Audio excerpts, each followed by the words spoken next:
Para isso eu quero ler no livro dos Feitos dos Atos dos Apóstolos, capítulo 5, versículo 33. Por diante tem uma passagem que eu quero tomar por base para continuar sobre a ação do Espírito Santo. Versículo 33, está escrito, capítulo 5, versículo 33, de Atos dos Apóstolos dos Atos. Ao ouvir estas palavras, eles muito se enfureceram e queriam matá-los. Então certo fariseu chamado Gamaliel, doutor da lei, respeitado por todas as pessoas, levantou-se no sinédrio e pediu que aqueles homens fossem retirados por um momento. E prosseguiu dizendo: caros israelitas, considerai com toda cautela o que estáis para decidir fazer a estes homens. Portanto, há algum tempo surgiu Teudas, pregando ser alguém, e aproximadamente 400 homens se ajuntaram a ele. Todavia, ele foi morto e todos os seus seguidores se dispersaram e acabaram em nada. Depois dele, na época do recenseamento, apareceu Judas, o Galileu, que liderou um grupo revolucionário. Ele, da mesma forma, foi morto e todos os seus companheiros se espalharam. Contudo, neste caso, vos advirto: afastai-vos destes homens e deixai-os seguir em paz. Pois se esta obra ou este propósito deles for de origem humana, perecerá. Se, todavia, proceder de Deus, não conseguireis jamais impedi-los, pois vos achareis em guerra contra Deus. Amém? Querido, aqui está um dos relatos mais motivador, melhor dizendo, dos Atos dos Apóstolos, tendo em vista por quem ele foi proferido. Então, como nós estamos ministrando sobre um projeto indestrutível, os irmãos veem mais aqui uma ameaça. Portanto, para recapitular e dar sequência ao projeto que nós falamos ontem, os irmãos observem que ontem nós demos uma pausa sobre o recomeço das cinzas, do pó, do caco. Se os irmãos observarem o recomeço dos judeus no contexto do projeto de resgate, ele sucede e levanta-se um templo chamado Templo de Zorobabel. Quando nós observamos o desenrolar, vejam que o povo não voltou como era em alguns principais propósitos. E é por isso que os profetas são enviados. Se os irmãos observarem, os profetas pós-cativeiro, eles vêm com uma cobrança de fidelidade. Ele vem, pastor Nogueira, com uma observação acerca da inércia de novo. Então, Israel, mesmo recomeçando, ele não volta a ser o que era. E Deus persiste e insiste, o que Jesus chama de trabalhadores, através dos profetas, para o advertir acerca do foco do projeto. Quando nós analisamos o contexto histórico, já que falamos de missões, quando os babilônicos são derrotados pelo maior exército da época, os gregos macedônios, liderado por Alexandre, então a principal ideologia, o principal domínio, o principal contexto moderno era o grego macedônio. Então, quando Alexandre o Grande começa a conquistar todo o mundo, então Deus aproveita o contexto para trabalhar o contexto cultural, porque até aqui era o contexto espiritual. Agora Deus vai intervir no contexto cultural com a queda de Israel, ou com a inércia de Israel. Então Deus vai usar agora os gregos macedônios, depois dos medos e persas, para liderar a Palestina. E quando os gregos macedônios lideram a Palestina, então todas as províncias, todos os estados, usando o termo, que eram capturados por eles recebiam incentivos financeiros através das suas lideranças para agregar no seu cotidiano a cultura grega, que na verdade já era uma cultura mais moderna. Então com isso os hebreus também entraram no contexto e foram perdendo os seus princípios até a originalidade do hebraico.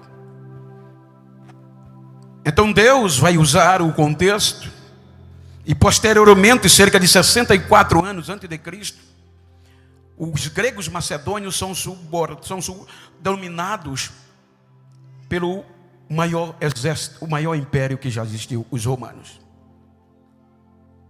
Então, com o advento dos romanos, então Deus vai usar o contexto político, espiritual, cultural e político, tudo em prol de Israel. Então, no meio do silêncio, isso tudo entre os 400 anos, porque quando Malaquias é o último dos profetas, Deus havia se calado, aquele relacionamento que eu falei com os irmãos, lembram? Que foi perdido no Gênesis, e só com Israel o homem voltou a se relacionar com Deus. Então, quando Israel não dá valor, e Deus diz, eu vou parar de me relacionar com ele, então agora mesmo o templo de pé, o templo de Zorobabel, mas não havia relacionamento, porque a Bíblia diz que Deus não mandou mais profeta, Deus não dava visão, Deus não dava sonho, Deus não dava revelação, não havia mais um contato direto. Então no meio do silêncio, Deus começa a trabalhar nos contextos cultural e político. Porém, quando Roma predominou, Roma, além de querer impregnar e também atrair os bons costumes de quem eram capturados, então Roma politiza. Então agora o que era, já estava ruim, se tornou mais perigoso, porque politizou tudo. Agora tudo era por conta de Roma, até a substituição dos sacerdotes. Então agora aquilo que era para proclamar a liberdade aos cativos, aquele projeto, pastores, que foi levantado para atrair as nações e Deus reconciliar todos os povos, como nós falamos ontem, se tornou um projeto político. Então agora era jogo de interesses particulares, era um jogo partidário. A história diz que o templo de Jerusalém se tornou o lugar mais rico, porque muita gente depositava o seu dinheiro nele, e os sacerdotes, eles eram responsáveis pela autoridade pública, a ordem pública. Então eles tinham medo, qualquer confusão, o imperador ou Roma podia destituí-lo e substituí-lo. Então aí se torna um jogo agora de interesse. Então veja que nesse pormenor, a Bíblia fala acerca de uma segregação. Aquele povo, aquele projeto que foi escolhido por Deus para alcançar os perdidos, para alcançar os que estavam sem Deus, sem paz, sem salvação. Então agora, em vez dele abrir o caminho, eles fecharam por meio das tradições, das observações. Você tem que fazer, você tem que não fazer. 613 observações, parte positivas, parte negativa, proibitiva, permissivas. Então agora, qualquer fugimento do contexto eram punidos. Isso os judeus. E os mais povos, os quais nós começamos antes, que a proposta era, através de você, eu abençoarei todos os povos da terra. Então o projeto que foi elevado por Deus para praticar o amor e ser exemplo de resgate, agora começa a segregar. Agora vai dizer, você tem direito sagrado, você não. E só quem tem direito sagrado? Judeus. Gentios não é povo. Gentio não é nada. Gentio não tem direito nem de entrar no lugar que eles diziam que era, mas eles contaminaram o templo, que era o único lugar geográfico onde a presença de Deus poderia estar. Então eles começaram a descartar. Agora era tudo religiosidade, era tudo interesse, mas ninguém se preocupava com os perdidos. Os irmãos podem observar, Você vai ver no Novo Testamento, mas começou aqui de forma mais contundente. Era por isso que aquelas pessoas que eram descartadas pelo esporte físico, pela doença, clamavam socorro. Eles cultuavam no templo, mas fora do templo era lotado de mendigos, paralíticos, cegos, coxos, desesperados em busca de um milagre. E aonde estava a esperança? No templo, na religião. Mas eles perderam o foco. E eles gemiam em busca de socorro. Muitos eram mortos, ignorados, fedidos. E o projeto que foi levantado para isso se tornou político.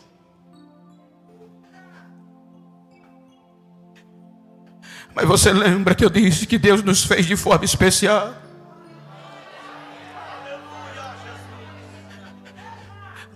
Quando o projeto deteriorou-se, depois que Deus mandou muitos profetas, e eles apedrejaram e mataram, mas para resgatar os amigos, homem, o ser humano, aí Deus vai investir o melhor em missões. Deus amou o mundo de uma tal maneira.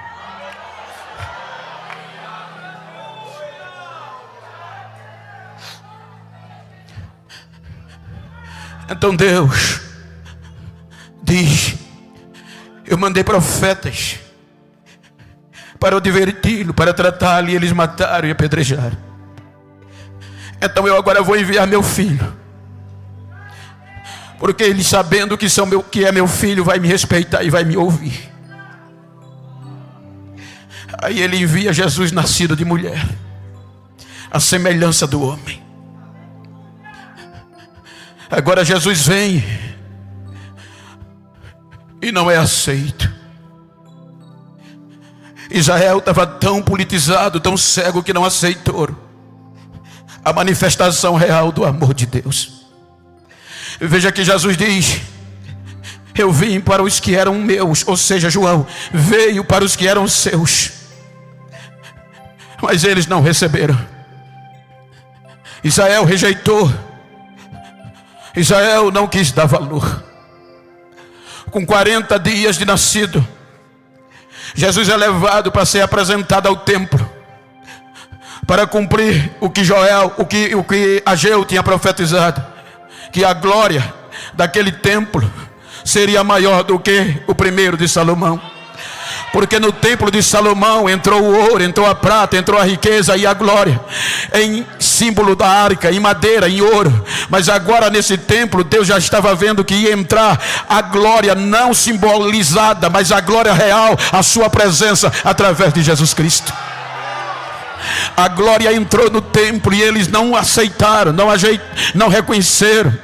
Então a Bíblia diz que Jesus sai do templo nos braços de Maria do mesmo jeito que entrou. Jesus vai para o templo aos 12 anos de idade e eles não reconhecem. Vê a sabedoria, atesta a sabedoria. De onde vem este menino? Que sabedoria é essa? Mas ele é da Galileia, descartário, é um projeto sem futuro. Jesus, com 29 anos, agora vai, como Israel rejeitou, então ele vai propagar um evangelho, vai começar a propagação da restauração geral para que Israel foi enviado. Como Israel rejeitou, agora Jesus vai pregar um evangelho, não para a elite, porque a elite havia o rejeitado, mas para aqueles a quem ele foi enviado. Eu fui enviado para salvar os perdidos da casa de Israel, ou seja, veio buscar e salvar o que se havia perdido, que Israel perdeu o foco. Então vejam que história linda. Então a Bíblia diz que Jesus vai cheio do Espírito Santo, depois que ele entra nas águas, vejam que o Espírito que começou, o Espírito que formou, agora Jesus é humano. Aí quando Jesus entra nas águas, que João o imerge nas águas, que ele levanta, o céu abre e o Espírito vem em forma corpórea de uma pomba, enche Jesus. Agora o Espírito de Deus está se relacionando de novo, céu e terra, terra e céu, céu e homem, homem e Deus, através de Jesus Cristo. A Bíblia diz que ele agora cheio do Espírito Santo, eu não vou me demorar que eu sei o tempo, porém ele cheio do Espírito Santo, ele não vai para Galileia, ele para Jerusalém, que era o comum, não era? Por exemplo, hoje nós, qualquer pregador quer pregar nos grandes congressos, não é verdade? Jesus agora estava cheio do Espírito Santo, tinha autoridade pelo Espírito Santo. Vejam que o Espírito Santo comanda todas as coisas, porque a Bíblia diz que ele prescruta até a intimidade e o profundo do próprio Deus, é ele que prescruta. Então o Espírito Santo vai levar Jesus para quê? Para prová-lo no deserto. Primeiro tarefa, ele nocauteia o inferno, porque Satanás já queria destruir o projeto no seu começo, não é? Adora-me e eu te darei, presta adoração a mim e eu te darei. Por muitas vezes cara a cara com o inferno tentando destruir o projeto, mas não conseguiu, porque Jesus disse: está escrito, só ao Senhor teu Deus adorarás e só a ele servirás. O inferno é nocauteado. E agora volta Jesus para Galileia. Jesus na Galileia, entendam o que eu vou dizer no texto que eu li. Agora o sistema religioso estava tão corrompido que qualquer pessoa, eu digo porque eu estive lá, conversei com historiadores judeus e egípcios, não estou falando algo da minha cabeça, estou falando algo real, histórico, ou seja, estudei. Quando nós analisamos este momento, uma ameaça para o sistema era tamanha, porque qualquer homem, baixinho por favor, qualquer pessoa que se levantasse na região, juntasse, por exemplo, se pastor Antoniel dissesse: eu não aceito o que o sistema está fazendo, ou seja, mesmo sem ele querer, ele juntasse uns 10 homens e fosse acrescentando, se a notícia chegasse em Jerusalém, o sistema ia fazer de tudo para eliminá-lo, porque ele era uma ameaça para o sistema. Então por isso que Gamaliel faz menção da realidade que acontecia com Teudas e Judas. Vejam que a Bíblia diz que antes de Jesus já tinha aparecido um revolucionador chamado Teudas, que pregava que ele era importante, e pela persuasão da sua doutrina, da sua oratória, ele juntou cerca de 400 homens. E a notícia chegou em Jerusalém: tem um Teudas surgindo aí, que é ameaça. Então o sistema pressiona, mata Teudas, e também os outros cerca de 400 desaparecem e se torna a obra em nada. Então o sistema diz: levantou, a gente para. Aí Gamaliel diz: também levantou-se Judas. De onde? Da Galileia. Juntou muita gente. O sistema fez o mesmo e acabou a obra de Judas. Então agora a notícia não vai sair como Teudas e como Judas, que começou com 400 e muita gente. Agora Jesus, cheio do Espírito Santo, vai cumprir o que o tema profere e indica, para um propósito. Ele chega e vai para um culto, diz a Bíblia em Lucas 4,18, na congregação de Nazaré, sinagoga.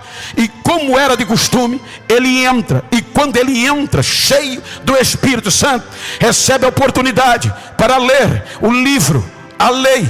Então quando ele abre o livro, é o rolo do livro do profeta Isaías, e ele abre justamente aonde falava sobre a capacidade. Ungir é capacitar. Ele diz: abre o livro, o assistente o entrega, e ele lê: o Espírito do Senhor Deus está ou é sobre mim, porque Ele me capacitou e me ungiu para um propósito só, para pregar o Evangelho aos pobres, aos prisioneiros, apregoar a liberdade aos cativos, tirá-los do cativeiro, e aos olhos do cego eu vou abrir. Aqueles que não vê espiritual vão ter que enxergar, porque para isso eu vim, para proclamar o Evangelho da graça da salvação.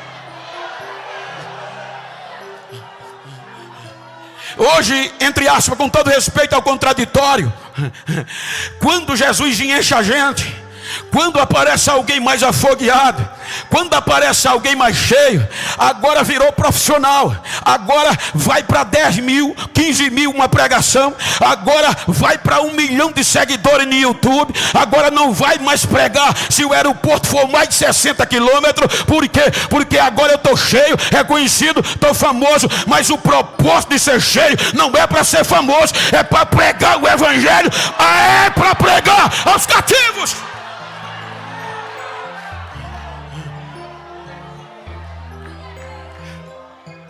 Diga para quem está ao seu lado: o Espírito Santo te encheu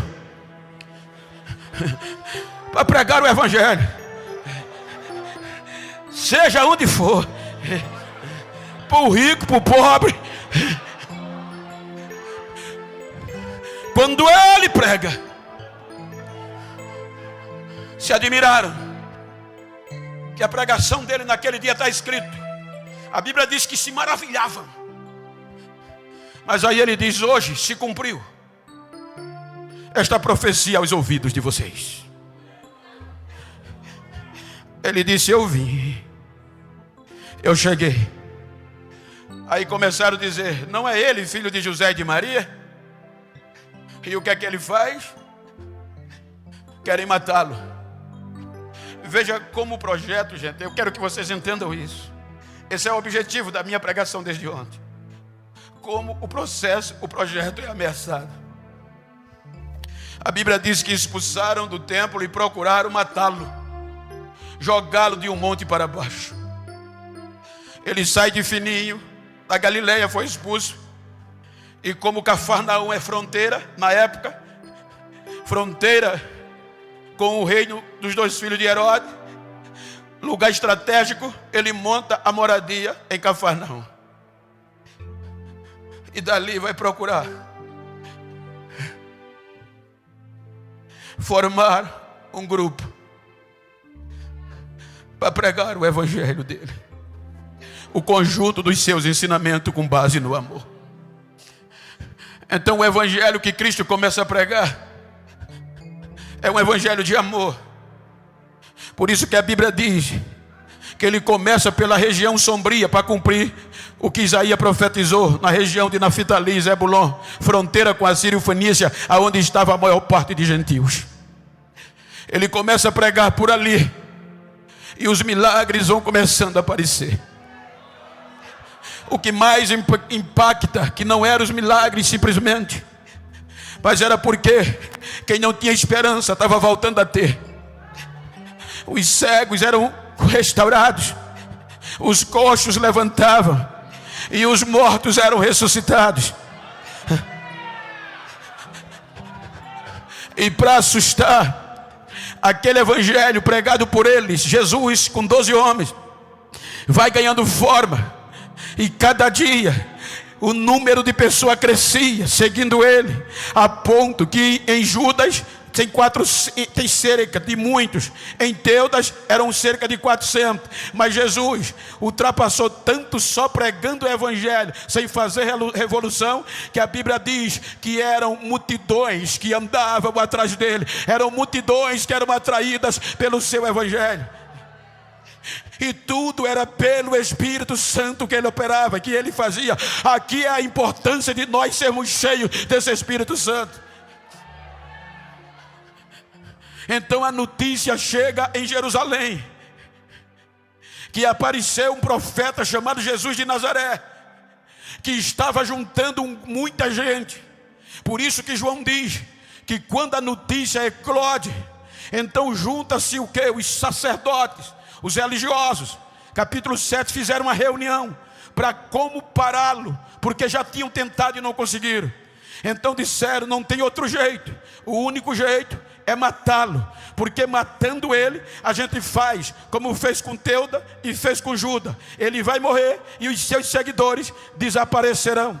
Então o principal objetivo do sistema matar Jesus era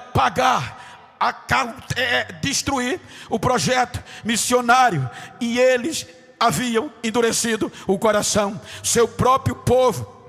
Então diz a Bíblia que agora Jesus vai ser preso, Jesus vai ser condenado. E pasmem, para condenar Jesus, uniram-se não só agora os religiosos, mas como eles tinham o poder da influência, contaminaram o Sinédrio. O Sinédrio é o alto poder da jurisdição, que comandava a jurisdição, ligado ao judaísmo.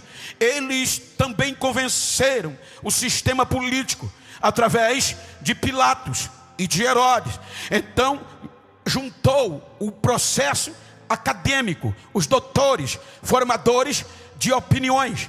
Então todos eles se reuniram e juntaram forças para parar Jesus e os seus seguidores, porque pregavam um evangelho que estava revolucionando, o evangelho de amor pelo Espírito Santo de Deus. Então condenam Jesus à morte, e vejam que foi o pior tipo de morte que um ser humano podia morrer. Primeiro, descarte seria. Segundo, vergonha. Terceiro, maldito. Então pegaram Jesus, e toda coisa ruim que depois da morte poderia eclodir e perder a fama, eles jogaram sobre Jesus. Mas porém, Jesus já tinha preparado uma igreja. Por quê? Porque a igreja, querido, o Israel de Deus enfraqueceu e endureceu. Aí veja o que Paulo escreveu em Romanos capítulo 10. Ele vai dizer em Romanos que Israel endureceu e rejeitou a justiça de Deus. Agora ele está falando para um povo gentil, para dar sentido aqui. Então ele disse que Israel endureceu o coração e não aceitou a justiça de Deus, querendo a sua própria justiça. Então vão matar Jesus para parar os seguidores, matando ele, como já haviam feito com Teuda e com Judas o Galileu. Então vão em busca de Jesus e conseguem levar a cruz. Mas Jesus, sabendo que era necessário e ia partir, ele reúne os seus discípulos. João 14, creio que 15 e 16, ou por aí, ele diz que agora está chegando a hora e vai para o Pai. Mas ele promete aos discípulos, seus discípulos, que não ia deixá-los só. Por quê? Lembram que nós falamos ontem que o Espírito de Deus, no capítulo 6 do Gênesis, foi tirado do ser humano e não habitava para sempre com ele. Quando Deus precisava, vinha um e era cheio, resolvia o problema. Mas Jesus agora não. Para a igreja foi diferente, porque ele sabia que ia religar céu e terra. Ele sabia que agora a morada desse Espírito não ia depender mais de um templo feito de alvenaria. Por isso que a partir dali o Espírito ia ter um lugar para habitar, que era dentro de mim e dentro de você, e aí ninguém pode destruir. Então vem e agora começam a tentar tirar isso. Aí ele diz: ei, se preocupem não, eu vou rogar ao Pai e ele vai enviar um outro consolador, e aí ele vai permanecer para sempre com vocês. Por isso que a porta do inferno não vai prevalecer contra a igreja de Cristo.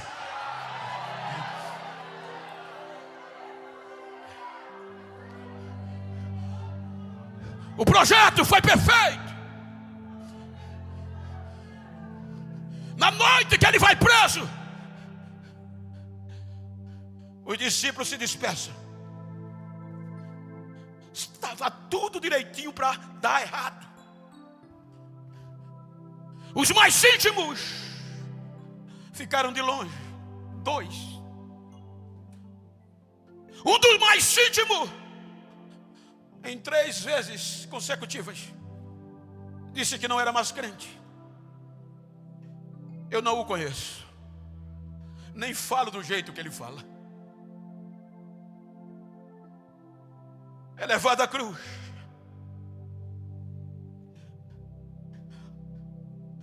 é sepultado,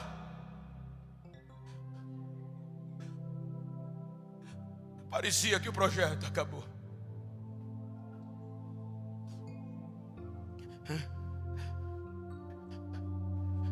Os discípulos desistiram. Não adianta mais, vamos voltar para a pesca. Vamos voltar para casa. Porque pensávamos que era Ele que iria redimir a Israel. Festa em Cesareia Marítima, morada de Pilatos. Festa no Sinédrio. Festa no templo. Acabamos com mais um. Não há mais a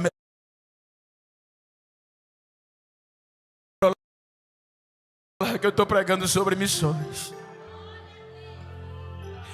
Amanhã do terceiro dia, a morte não consegue vencê-lo, porque ele não tinha pecado. O Espírito Santo quebra a corda da morte, e ele é ressuscitado em vida. Mas o interessante é que ele poderia ter ido a Jerusalém, como qualquer pessoa detentora de poder, e agora quer se amostrar, se fazer conhecido. Agora ele é ressuscitado em glória, e ele agora poderia ir no templo e calar a boca de quem se levantou contra ele. Mas não, ele vai atrás. Ele não perde tempo preocupado com a sua glória no templo, mas ele vai atrás dos missionários feridos. Eu costumo dizer, se fosse eu, não ia buscar nenhum. Esse é um dos perigos que eu costumo repetir, é que nós desistimos muito fácil um do outro. A gente muitas vezes prega para quem está em fora e descarta quem está dentro. A primeira coisa que Jesus faz antes de ressuscitar, ele não vai para o céu, ele não quer subir para o céu. Ele poderia ir, mas ele não vai. Ele vai buscar os missionários. Ele vai atrás dos de Emaús. Ele vai atrás de Tomé. Ele vai atrás de Pedro. Pedro disse 3 vezes que não era mais crente, mas ele não passa em vista. Ele vai atrás. Ele recupera Tomé. Ele vai atrás de um por um. A gente costuma desistir muito fácil. A gente exclui do conjunto, a gente exclui do ministério, a gente rasga a credencial, a gente diz está queimado, vai pisar no pescoço, não tem mais oportunidade. Mas Jesus vai atrás, vai buscar, restaura, vai atrás, vai buscar.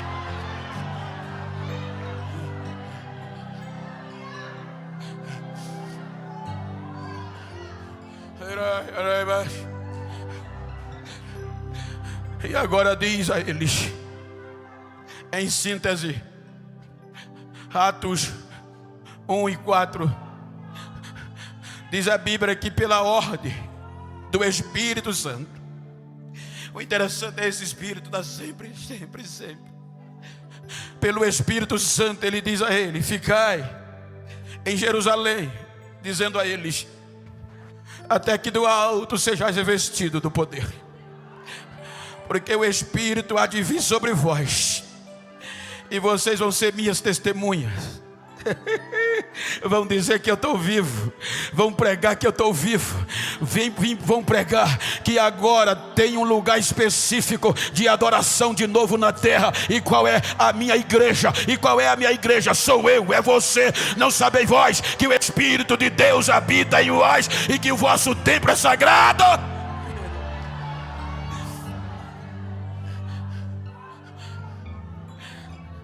Capítulo 2 de Atos. A notícia sai, porque quando ele ressuscitou, a notícia chegou no sistema, porque foram os próprios soldados que estavam no turno que levaram que Jesus ressuscitou. Subornaram os soldados, e os soldados, em vez de contar a verdade, disseram que Jesus estava morto. Agora imagina, entre a Páscoa e o Pentecostes, 50 dias. A Bíblia diz que por um período de 50 dias, aproximadamente, dentro da lógica, os soldados espalharam que Jesus estava morto e o túmulo ficou vazio, porque os discípulos roubaram o corpo dele. Então agora vem pensar comigo. A Bíblia em Atos diz que pelos dias estavam habitando em Jerusalém homens judeus piedosos de toda parte do mundo debaixo do céu. Então a probabilidade da notícia da morte de Jesus espalhar por o mundo era muito apropriada. Por quê? Todos os moradores de debaixo do céu estavam lá, religiosos, judeus. Então a probabilidade desse projeto não ter valor era muito grande. Então quando Jesus sobe, que senta à direita do Pai, aí ele pede ao Pai: Pai, eu prometi a eles que o Senhor ia derramar o seu Espírito, e agora não é para ir e voltar, é para ficar com eles para sempre. É agora, filho. Aí vem o dia do Pentecostes, o Espírito Santo vem,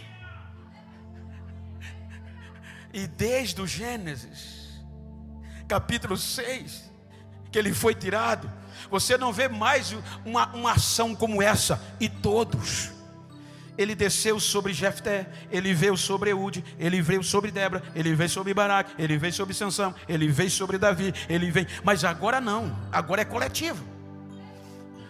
Quando Jesus vence e Israel endurece o coração, aí agora vem o Espírito com uma finalidade: nos lembrar do que ele ensinou e convencer as pessoas através de nós. Ou por exemplo, quando você vai em Londres, agora é o rei, mas era a rainha, eu já fui algumas vezes. Todos os turistas, independente de ser rico, pobre, negro, branco, de todos os lugares, uma das coisas que quem vai a Londres não pode deixar de ir é no palácio oficial do rei. E qual é o segredo? É a selfie. Coloca o celular aqui ou manda alguém bater para o castelo ou o palácio ficar no fundo. Mas o segredo não é o palácio. O segredo, até há dias atrás, era a rainha que estava dentro do palácio. Você está entendendo o que o Espírito Santo veio para fazer? É por isso que tem gente que corre, que prega e sai mentira daqui para não tirar foto com os crentes. Quando eu vejo uma multidão fazendo fila para tirar foto comigo, eu dou glória, porque dentro de mim eles estão vendo alguma coisa que ninguém queria tirar foto com essa cara preta, não. É porque lá dentro tem alguma coisa diferente. E o que é? E o que é? E o que é? Pergunta para quem está lá no tu pode imaginar o que é? Diga para ele: eu imagino que é o Espírito Santo. Porque só ele faz isso. Então o Espírito Santo vem, e todos foram cheios do Espírito Santo de Deus, e começaram a falar novas línguas. Naquele dia, imagina o poder. O homem que estava com cerca de 40 dias aproximadamente desviado, foi reconciliado na ressurreição, e agora vai pregar. Será, pastor Mazinho, que nós daríamos oportunidade a um obreiro que se desviou, disse que não congregava mais aqui, não era mais crente, depois de 40 dias ele volta, o senhor daria oportunidade a ele para pregar? Nem aqui ele sentava. Agora Pedro, reconciliado, cheio do Espírito Santo, ele vai pregar a mensagem de Jesus. E naquela pregação, veja que é a pregação simples, é a história de Jesus, mas ele nem faz o convite, já tinha quase 3.000 pessoas aceitando a Jesus e sendo cheia do Espírito Santo de Deus.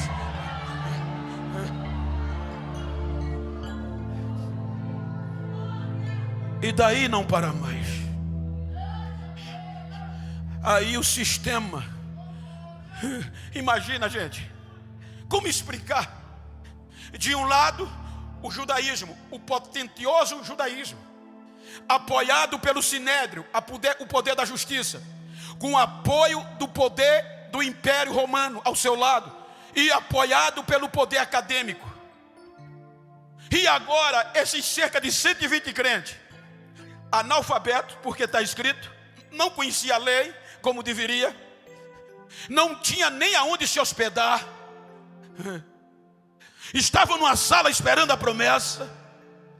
Um grupo de mulheres agora incluso, porque no Antigo Testamento a mulher não podia fazer isso. Agora as mulheres tinham o poder de orar, de adorar e ser cheia, que foram cheias também, pregando esse evangelho. Então disseram, não tem jeito não, o que é que está acontecendo? Vamos pará-los. Primeira coisa, cadeia. Mas não conseguiam parar. Segunda coisa, vamos ameaçar. Mas não conseguia parar. Terceira coisa, vamos chicotear. Mas não conseguia parar. Era aprendendo, soltando, pregando. Era açoitando, parava de açoitar e ia para a rua pregar o evangelho. Está escrito.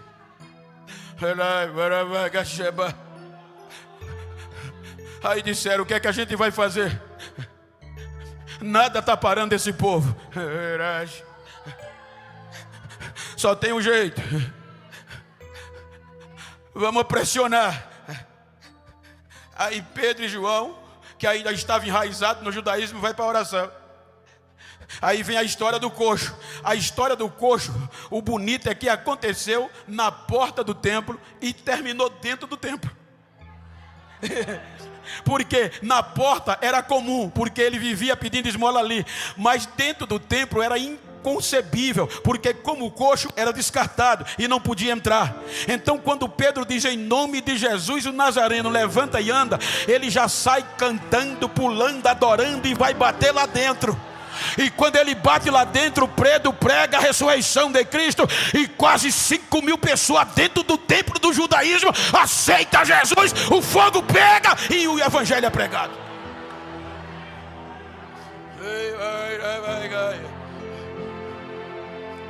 Aí disseram, agora piorou, que agora veio para dentro. Foi isso que deixou eles irados. Porque quando chamaram Pedro e João, em síntese, para perguntar o que tinha acontecido, em nome de quem eles faziam aquele milagre, porque agora até sacerdote estava se convertendo.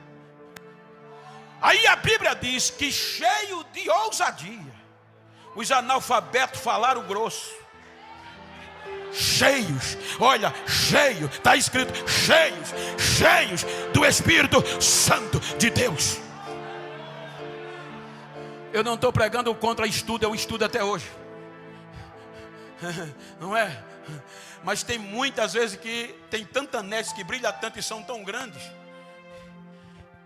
que você pensa que é o anel que faz a diferença. Mas não é. Porque se fosse o anel que fizesse a diferença, eu não estava aqui nesse culto. Mas é cheio do Espírito Santo. Aí disseram, ficar irado quando Pedro disse, é em nome daquele Jesus que vocês mataram, mas Deus os ressuscitou dentre os mortos, e é no nome dele que esses milagres é feito, e a gente prega a sua mensagem. Não tem jeito, vamos fazer o quê? Aí disseram, eles não são ignorantes? São do interior, são galileus. Então vamos pará-los com a Bíblia, com a lei, na linguagem, com a lei de Moisés. E como vamos fazer isso? Precisa alguém bom, que conheça a lei, e pela lei pare eles, com a justiça, com o sinédrio. Aí Gamaliel se levanta no meio do sinédrio. Quer dizer, era a mesma coisa que se levantar dentro do Supremo Tribunal, em audiência. E olha o que é que ele diz. Varões, era o doutor, era o reitor, era o crânio, respeitado por todos, está escrito. Varões, israelita, eu quero dar um conselho a vocês. Porque a Bíblia diz que eles queriam matar Pedro e João, queriam matá-los. Aí Gamaliel, respeitar, disse: eu vou dar um conselho a vocês. Pense de novo o que vocês vão fazer com esses homens. Gente, era analfabeto, não tinha dinheiro, não tinha importância física. Aí ele faz lembrança. Vocês lembram de Teudas? Vocês mataram ele e os 400 desapareceu. Lembram de Judas o Galileu? Vocês mataram ele e a obra dele acabou. Mas agora é diferente. Era um cético dizendo isso, gente. Veja o que vocês vão fazer esses homens. Eu vou dar um conselho a vocês: deixem esses homens quietos, deixem eles irem em paz. Porque se essa obra for de homem, vai perecer. Mas se for de Deus, vocês estão fritos e nunca vão poder parar este projeto.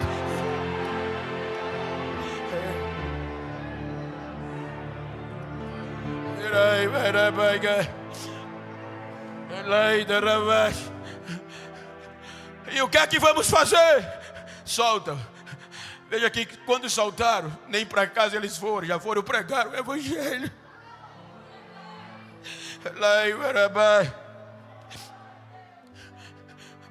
Aí se acostumaram em Jerusalém. Aqui entra nós. É aqui que eu quero finalizar a mensagem nesse contexto. Os gentios. Quando você vai para Romanos 11, Paulo no 10 está falando como Israel perdeu o foco. Como ouvirão se não há quem pregue? E como pregarão se não forem enviados? Como Israel travou. Aí Deus disse: eu vou colocar os gentios. Os judeus não esperavam que o Espírito Santo enchesse os gentios.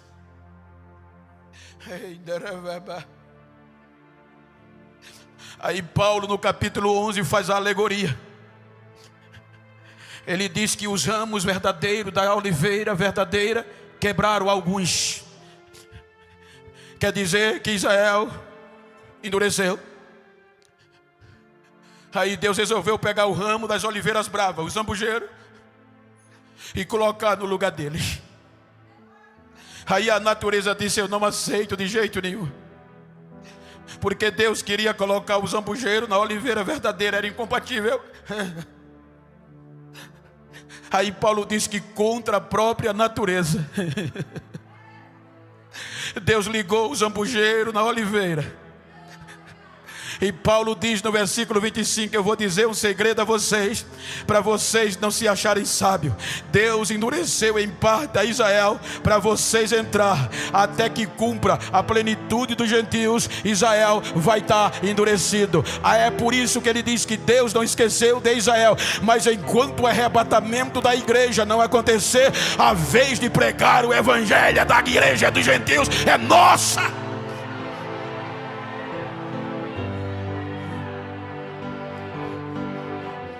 Aí tentaram parar, não conseguiram. Vamos fazer o quê? A lei. Levantam o doutor Saulo. E o doutor Saulo quase que massacra o projeto. Quando o doutor Saulo massacra o projeto, achando que ia conseguir, aí desce do céu uma luz que brilhava mais do que o sol. Ele cai com o rosto em chão. Quem tu és, Senhor? Eu sou Jesus, a quem você persegue. E agora você é um vaso escolhido para mim, para levar a minha mensagem aos gentios. Capítulo 10 de Atos dos Apóstolos. Aí vem Deus agora incluir os gentios no projeto, para levar este evangelho, para fazer missões. Aí Pedro está em Jope. Pedro está orando, consagrando e tem fome. Meio-dia, tem fome, vai comer. A comida não estava pronta. Ele vai orar e tem uma visão. E na visão, desce um lençol do céu, amarrado por 4 pontas, cheio de animais impuros, aves. E dentro aí a voz diz: Pedro, mata, levanta, mata e come. Ele diz: não, Senhor, de maneira nenhuma. Eu nunca pus nada profano e imundo na minha boca. A voz vem a segunda vez: Pedro, come. Não, Senhor. Aí a voz, diz o texto, acontece pela terceira vez. E Pedro: não, Senhor. Aí na terceira vez o lençol é recolhido. Ou seja, Pedro não imaginava, não acreditava que os gentios podiam entrar no projeto missionário de resgate. Então veja que depois daqui, aí a voz vem, e Deus mandou 2 mensageiros, já que ele rejeitou. E os 2 mensageiros vêm da casa de Cornélio. Quem era Cornélio? O gentil, centurião romano, um gentil que não fazia parte da aliança de Israel, o primeiro gentil a receber o Espírito Santo. Aí Pedro vai com os mensageiros. Quando chega na casa de Cornélio, diz: você sabe que a nossa lei e o nosso costume não permite eu entrar na tua casa e nem falar com vocês, mas eu estava orando e Deus me mostrou e eu vim pregar o Evangelho de Cristo. Quando ele pregava, o Espírito Santo entra na casa de Cornélio, batiza Cornélio, quem estava na casa de Cornélio, e eles começam a falar línguas estranhas. E Pedro diz: agora eu sei que Deus não faz acepção de pessoa, até os gentios estão pregando o Evangelho.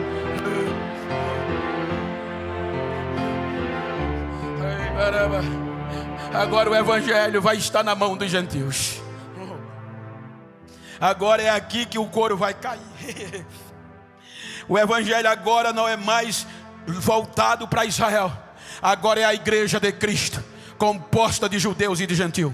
Por isso que Paulo, quando escreve à igreja gentia de Éfeso, ele diz: vocês no outro tempo estavam mortos, sem Deus, sem Pai, sem Jesus, longe da aliança de Israel. Vocês estavam mortos no vosso atitude de vida. Porém, Deus, no seu infinito amor, ressuscitou vocês com Jesus. E agora vocês são salvos pela graça, por meio da fé. Não é pelas obras, para que ninguém se glorie. Portanto, agora vocês que estavam longe chegaram perto, porque agora pela cruz e pelo sangue não há mais diferença entre judeu e gentil, porque dos dois Deus fez um. Deus uniu o projeto, mas é indestrutível e ele não vai parar.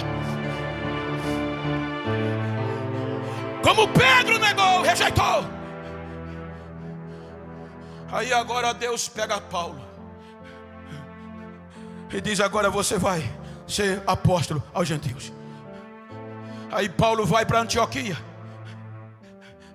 pregar os gentios e entrar pela Ásia Menor.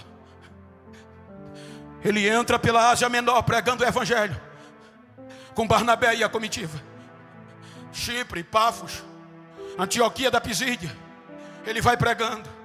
A região licaônica, em cada região da Ásia, estabelece uma igreja. E o projeto ameaçado, chicoteados. Veja que o começo da missão foi debaixo de chicote, de injúria e de perseguição, mas não conseguiram parar. Segunda viagem missionária, o apóstolo Paulo, cheio do Espírito Santo, porque foi cheio em Antioquia, volta a animar a igreja e dizer que os gentios foram aceitos do concílio de Jerusalém. Agora os gentios foram aceitos pelos apóstolos e agora a coisa ia melhorar.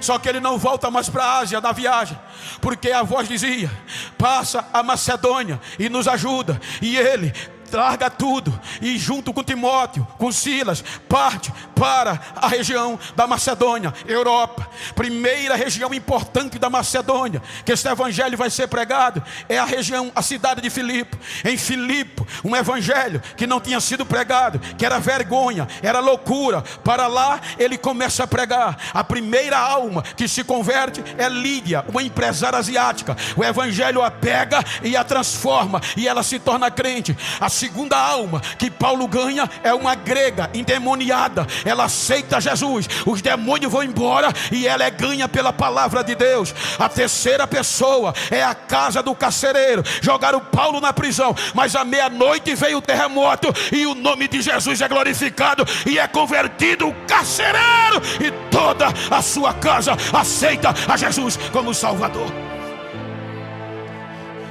Tentam lhe parar, mas ele não para.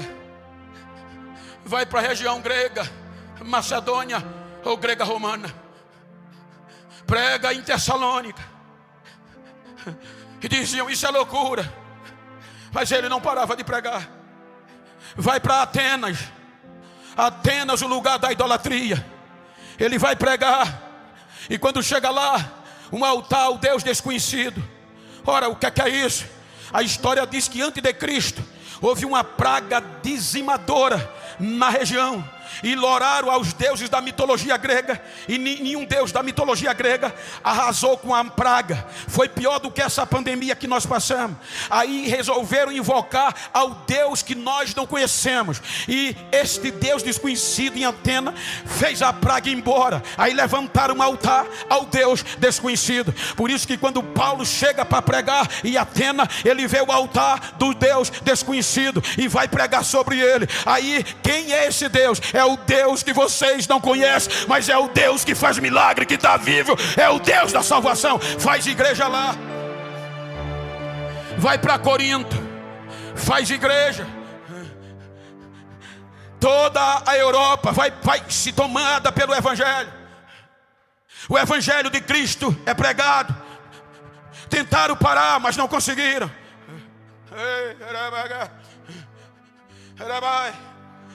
Matam Paulo, mas o Evangelho não para. Matam Pedro, mas o Evangelho não para. Esfolam Bartolomeu, mas o Evangelho não para. Matam Timóteo a paulada, mas o Evangelho não para. Jogam João no lago de fogo ardente para parar a voz do Evangelho, mas não param.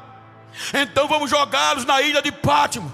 Ele é o último, está escrevendo que esse Jesus vem, está escrevendo, é a última hora. Prossigam, jogam na ilha lá, exilado, não param, porque João diz: ei irmãos, aqui é João, estava preso na ilha de Pátimo. Qual foi o crime? Pregar o Evangelho, o testemunho da palavra de Jesus. E eu estava ilhado, preso lá, mas no dia do Senhor eu ouvi uma voz detrás de mim, que parecia a voz de trombeta de muitas águas. Quando eu me virei para ver quem falava, eu me assustei e caí como morto. Por quê, João? Porque os seus olhos eram como chama de fogo, o seu cabelo era branco como a lã, os seus vestes eram resplandecentes, ou seja, o seu pé brilhava. Quando eu caí, ele me pegou com a mão e disse: João, tenha medo não, sou eu, João, eu estou vivo. Eu fui morto, mas eu estou vivo, e estou vivo para sempre. O que eu vou te dizer? Escreve, escreve, João, escreve. Eis que eu cedo venho, eu venho sem demora. Guarda o que tem, para ninguém tomar a tua coroa. Não parou, não parou, não parou.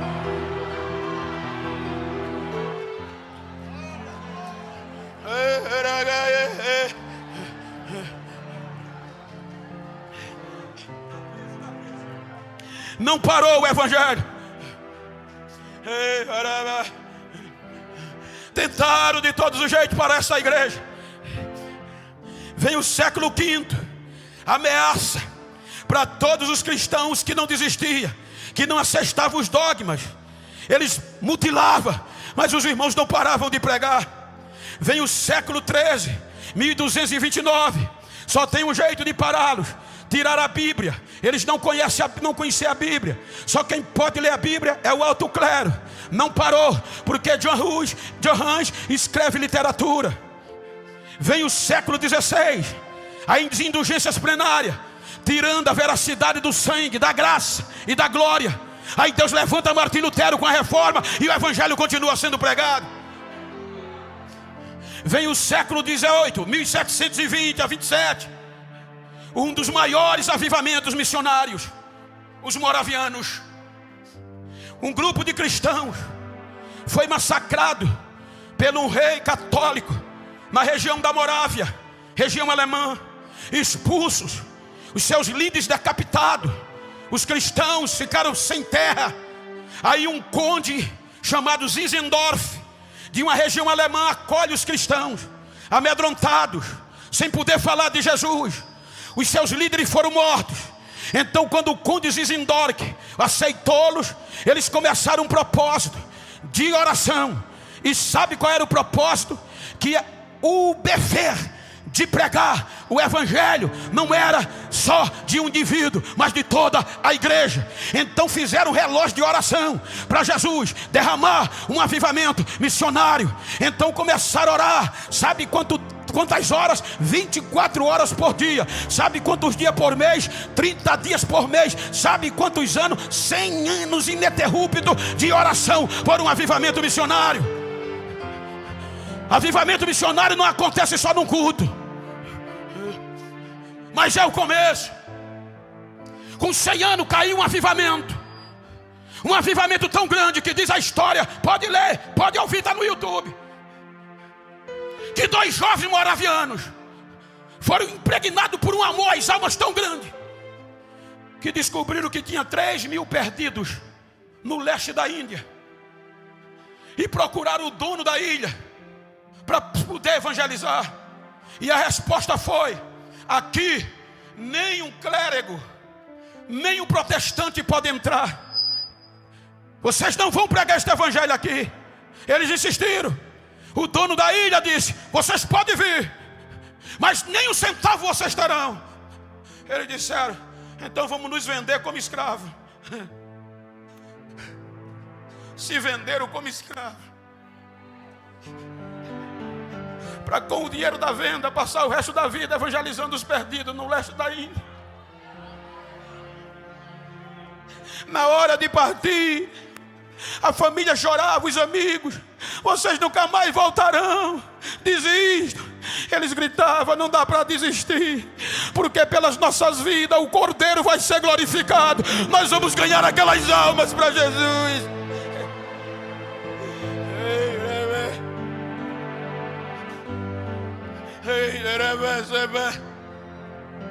Precisamos evangelizar. Quando nós pensamos que Teresina tem cerca de 900 mil habitantes e que nós não chegamos nem a 5% da população,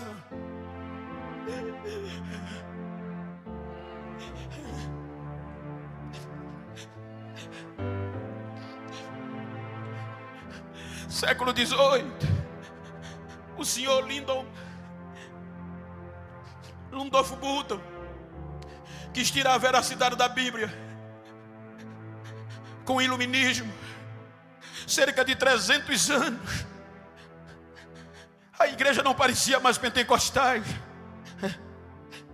Mas no século XX, depois de 300 anos de esfriamento, um jovem chamado Evan Robert, de 13 anos de idade, adolescente, no meio do frio espiritual, ele procurou o pastor no país de Gales, seu pastor, e disse: meu pastor, eu quero ser cheio do Espírito Santo para ganhar alma para o meu Jesus. O pastor disse: vai orar, filho, ore, peça a Deus. E ele foi orar, 13 anos em oração. Quando completou 26 anos, o Espírito o encheu e ele começou a pregar o evangelho no país de Gales. Foi um dos maiores avivamentos missionários da história, porque em um ano aquela frieza foi quebrada e quase 100 mil pessoas aceitaram Jesus do seu país. Os cultos que ele ia só tinha hora para começar, tinha culto que rolava 24 horas e o povo cheio do Espírito Santo. Cada dia era multidão de alma e o poder caído. Século XX, 1906, com base no avivamento europeu e americano, 2 jovens saíram da Europa por conta de uma visão, brilhos com o nome Belém, cheio de fogo do Pará. Vamos olhar Aonde é este nome?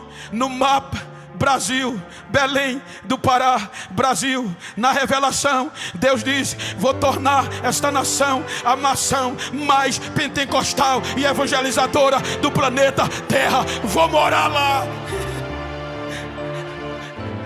Largaram o luxo da Europa e vieram para Belém.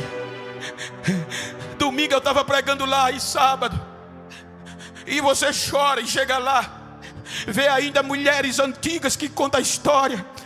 Não tinham o que comer, não foram aceitos pela religião, mas contra tudo e contra todos começaram a pregar o evangelho e fundaram a igreja Assembleia de Deus Pentecostal.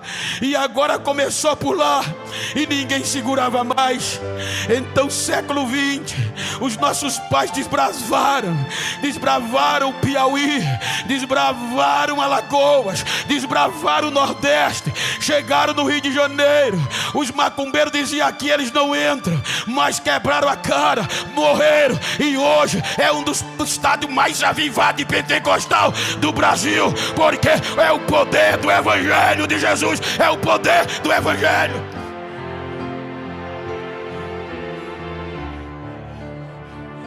Século 20, nossos pais, a religião não aceitava. Quando você lê que o Brasil foi descoberto em 1500, e com 50 anos depois foi que o evangelho veio chegar e não foi aceito, que a religião não deixou. Só depois de 1800 mais ou menos. Você chora de ver o quanto eles sofreram. Não adianta falar de missões, gente. A gente está acostumado a falar de missões, mas está preocupado em pular, correr, falar em línguas estranhas e sai do mesmo jeito, sem evangelizar, sem se preocupar com os perdidos.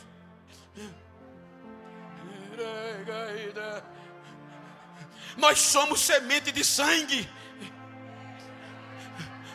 Para a gente estar aqui, muitas mulheres e homens ralaram o joelho em terra bruta, sem cerâmica, pedradas no teto. Não podia enterrar os filhos no cemitério, não podia matricular no cemitério, era só desistir de ser crente e podia, mas eles preferiam levar pedrada, levar urina, ser massacrado, mas não desistia, porque está vindo uma geração poderosa, está vindo uma geração poderosa.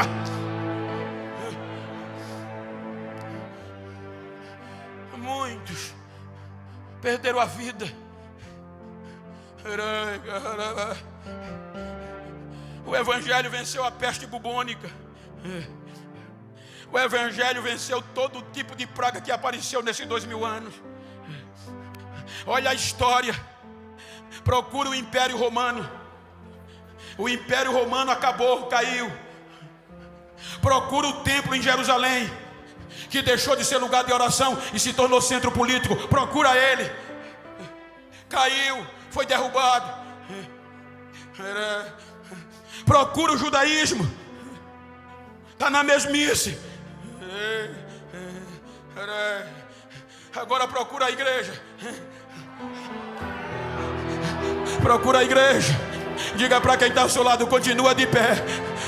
E viva, e viva, e viva. O projeto é indestrutível. O projeto é de Deus. O projeto é de Deus.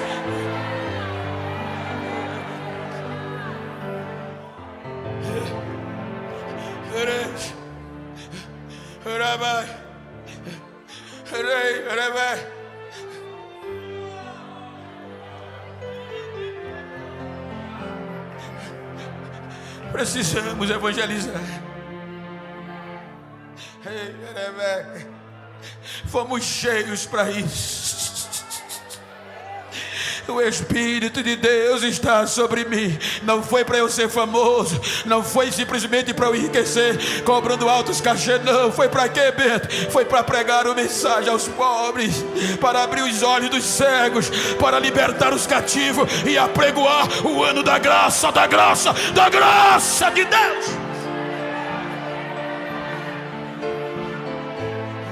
Diga para quem está ao seu lado, diga: chegou o século 21. Mas fala com vida, diga: chegou o século 21 e com ele a pós-modernidade. Diga agora: é nós.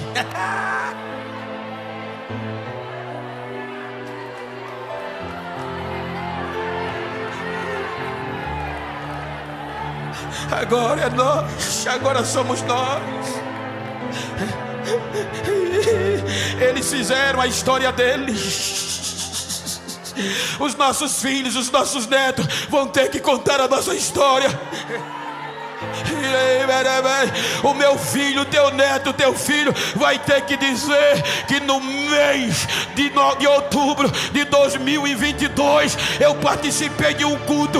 Ele vai ter que saber que você participou de um congresso que te renovou, que te levantou, que você começou a fazer história, porque é a nossa vez.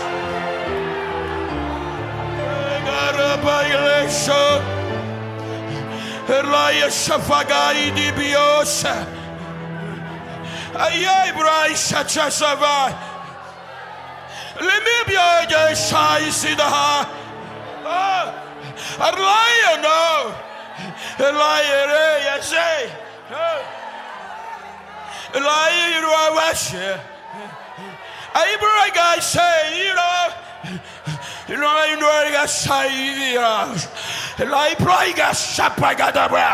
A minha unção está invadindo esses corredores e esta casa. Eu estou renovando promessas e chamadas, porque eu não mudo, eu sou Deus. Recebam agora a unção da minha graça. Assim diz o Senhor. Agora seja renovado, agora seja missionário, renovado agora, agora.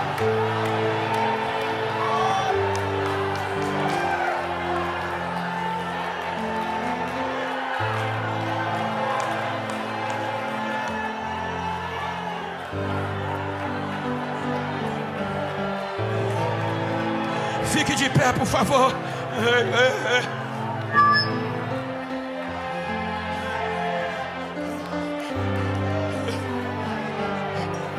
Com todo respeito, não estou falando nada ao contrário, muito pelo contrário. Mas o que me assusta, hoje eu recebi umas 20 ligações e mensagens do WhatsApp. E a primeira coisa não era nem a paz do Senhor, é como está o fulano presidente aí. Evangelho não depende do poder do homem, é poder de Deus, filho.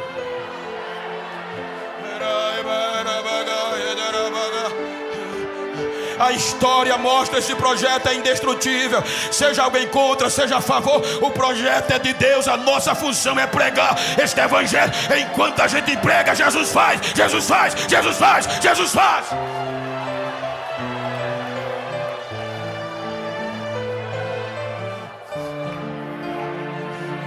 Não podemos ver este projeto como um projeto político. Paulo disse: eu tenho medo, porque se Deus não poupou nem os ramos verdadeiros, imagina vocês que são zambujeiros.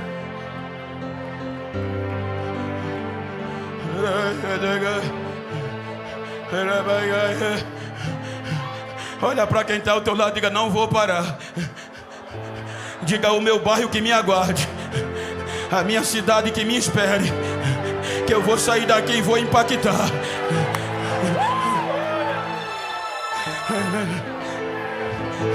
Quem é cheio? Quem é cheio do Espírito Santo? Quem é cheio? Então eu gosto de pregar, terminar com a igreja.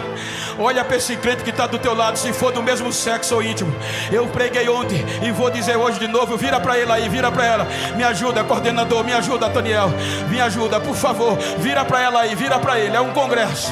E diga: ô missionário, ô missionária, tô nem aí como você chegou. Quero saber como vai terminar o congresso. Diga: vou terminar pegando fogo, vou terminar cheio do Espírito, vou me renovar. Diga: vou ser cheio. Então profetiza para ele: seja renovado agora, seja cheio agora.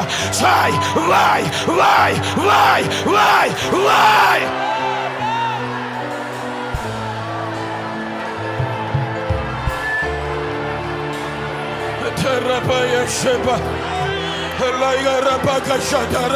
Não podemos deixar essa chama apagar. Esse projeto é indestrutível. Este projeto é indestrutível. Este projeto é indestrutível. Está de pé, está de pé, está de pé, está de pé. Deixa eu ver o barulho, deixa dos encontros das águas. Quem tem línguas estranhas fala, quem não tem recebe agora. Vai, recebe, seja cheio, agora.